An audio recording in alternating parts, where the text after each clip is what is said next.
নমস্কার বন্ধুরা, আমি আপনাদের বন্ধু সৌমিত্র সর্দার। আমার পুরনো ভিডিওতে অনেকেই লাইক করেছিলেন এবং অনেকে আমাকে অনেক প্রশ্নও করেছিলেন।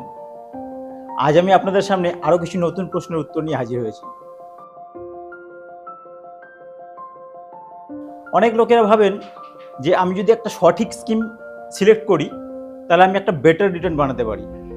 আবার অনেকে মনে করেন আমি যদি সব থেকে লোয়েস্ট মার্কেটে এন্টার করি তাহলে আমি বেস্ট রিটার্ন বানাতে পারি। কিন্তু 1996-এর একটা স্টাডি বলছে যে লং টার্মে স্টেবল রিটার্ন বানানোর জন্য সব থেকে ভাইটাল যে ফ্যাক্টরটা কাজ করে সেটা হচ্ছে asset allocation.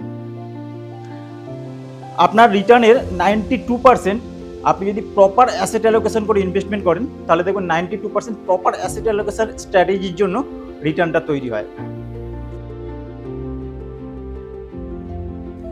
Proper asset allocation বলতে আপনার টাকাটা আলাদা আলাদা অ্যাসেট ক্লাসে বিনিয়োগ হওয়া উচিত, যার জন্য সেবি হাইব্রিড অ্যাসেট ক্লাস নামে একটি সেগমেন্ট তৈরি করেছে এবং যেখানে মাল্টি অ্যাসেট ফান্ড নামে একটি ক্যাটাগরি আছে এবং সেখানে বলা আছে যে আপনার টাকাটা মিনিমাম 3টে অ্যাসেট ক্লাসে বিনিয়োগ করতে হবে।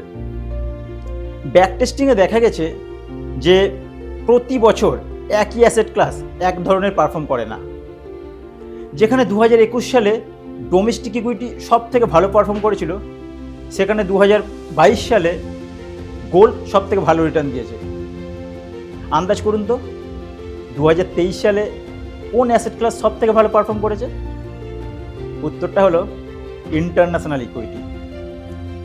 এবং আপনাদের জন্য অতি সুখবর যে বন্ধন মিউচুয়াল ফান্ড তাদের মাল্টি অ্যাসেট ক্লাস নামে একটি এনএফও নিয়ে আসতে চলেছে, যেখানে তারা বলছে যে আপনাদের টাকাটা 5টা অ্যাসেট ক্লাসে বিনিয়োগ করবে। প্রথমত ডোমেস্টিক ইকুইটি, যেখানে ওরা বলছে যে 50% টাকা ডোমেস্টিক ইকুইটি ইনভেস্টমেন্ট হবে। দ্বিতীয়ত আরবিট্রাজ, যেখানে আপনার ইনভেস্টমেন্টের 15% টাকা আরবিট্রাজ ইকুইটিতে ইনভেস্টমেন্ট হবে এবং 10% গোল্ড অথবা সিলভার ইনভেস্টমেন্ট হবে, 10% ডেট ক্লাসে ইনভেস্টমেন্ট হবে এবং বাকি 15% ইন্টারন্যাশনাল ইকুইটিতে ইনভেস্টমেন্ট হবে। বন্ধন মাল্টি অ্যাসেট ফান্ডের এনএফও স্টার্ট হচ্ছে 10 জানুয়ারি এবং 24 জানুয়ারি পর্যন্ত এই এনএফওটা চলবে। এই ফান্ডের ফান্ড ম্যানেজার হলেন ডেইলিন পিন্টু এবং তার টিম, যিনি বন্ধনের একজন স্টার ফান্ড ম্যানেজার হিসেবে পরিচিত। তাই আমি আপনাদেরকে রেকমেন্ড করব, আপনারা যারা ফার্স্ট টাইম মিউচুয়াল ফান্ডে ইনভেস্টমেন্ট করতে চাইছেন এবং যারা এফডির থেকে একটু বেটার রিটার্ন এক্সপেক্ট করছেন, তারা অবশ্যই এই ফান্ডে বিনিয়োগ করুন। ধন্যবাদ।